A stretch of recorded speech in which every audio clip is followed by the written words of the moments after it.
ये क्वेश्चन करते हैं, what is the minimum energy required to launch a satellite of mass m from the surface of a planet of mass m or radius r in a circular orbit at an altitude of 2r। ठीक, पहले एक diagram बना लेते हैं, थोड़ा clear रहेगा उससे। तो ये प्लैनेट है, इसका रेडियस r और सैटेलाइट हमको पहुंचाना है हाइट ऑफ 2r।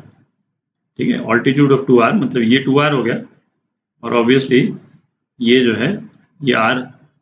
तो सैटेलाइट जो है वो प्लैनेट के सेंटर से 3r दूरी पे है।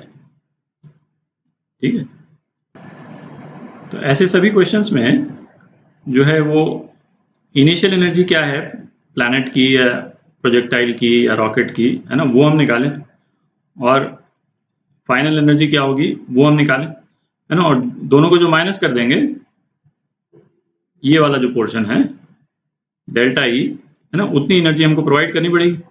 ठीक है, तो इनिशियल एनर्जी निकालते हैं।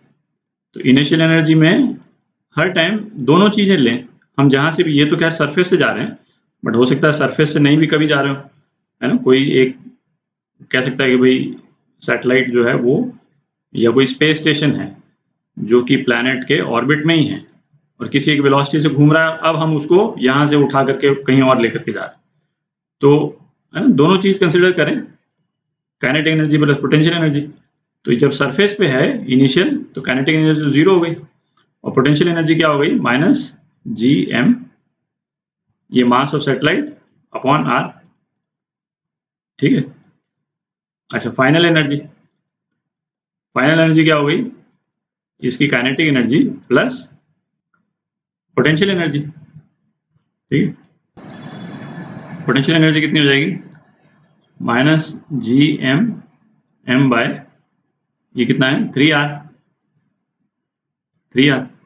ठीक, और काइनेटिक एनर्जी निकालने के लिए इसकी वेलोसिटी निकाल लेते हैं, mv² by 3r।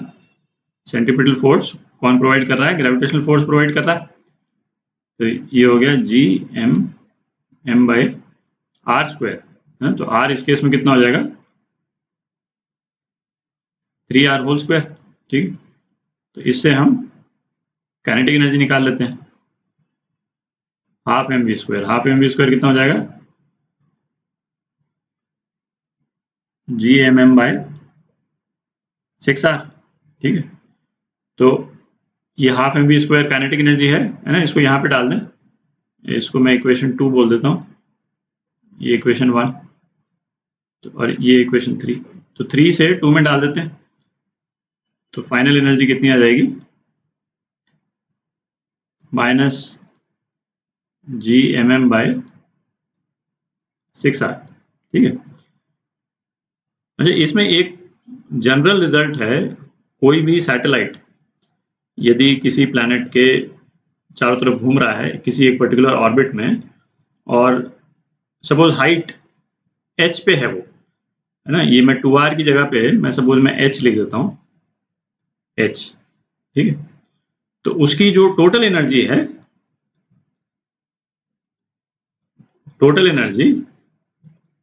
Kinetic energy plus potential energy, वो कितनी होती है -gmm bye 2r+h।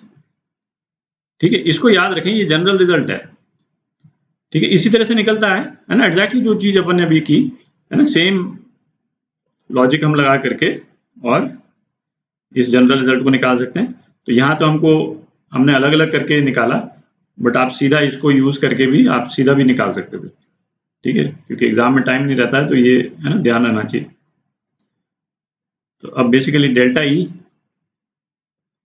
EF minus EI, दोनों अपन ने निकाली लिए, EF माइनस EI कितना हो गया gmm by r minus gmm by 6r। तो डेल्टा ई कितना हो गया 5gmm बाय 6r। ठीक, तो ये आपका आंसर हो गया 5gmm बाय 6r। ठीक है, तो कौन सा ऑप्शन है ये? पहला ऑप्शन, ये करेक्ट।